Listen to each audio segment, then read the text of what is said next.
ஒரு ஃபேட்டா இருக்க பர்சன் வந்து என்கிட்ட வெயிட் லாஸ் பண்ணலாமா இல்ல ஃபேட் லாஸ் பண்ணலாமான்னு கேட்டீங்கன்னா கண்டிப்பா நான் ஃபேட் லாஸ் தான் பண்ண சொல்லுவேன்.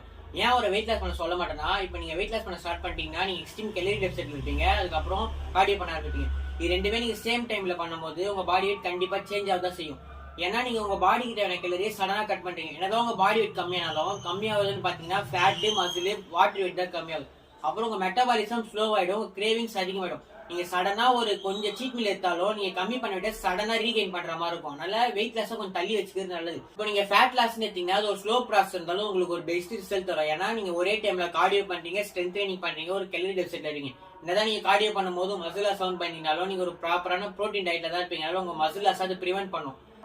அப்புறம் உங்க மெட்டபாலிசம் அதிகமானாலும் உங்க கிரேவிங்ஸ் கொஞ்சம் கம்மியாகும். இதுவே நீங்க கொஞ்சம் சீட் மீல் எடுத்தாலும் ஏறதுன்னு பாத்தீங்கன்னா அது வாட்டர் வெயிட் தான். நீங்க நார்மல் உங்க டயட்டை ஃபாலோ பண்ண ஆரம்பிச்சீங்கன்னா அதுவும் கம்மியாயிடும். அதனால ஃபேட் லாஸ் ஒரு நல்ல இது நீங்க வெயிட் கம்மி பண்றதுக்கு. இந்த பார்ட் நீங்க தனியா வச்சுக்கோங்க. உங்க கோல் எதுவோ உங்க கோலுக்கு ஏற்ற மாதிரி நீங்க பண்ணுங்க. உங்க கோல் வெயிட் லாஸ்னா நீங்க வெயிட் லாஸ் பண்ணுங்க, ஃபேட் லாஸ்னா ஃபேட் லாஸ் பண்ணுங்க. நன்றி ஃப்ரீக்ஸ்.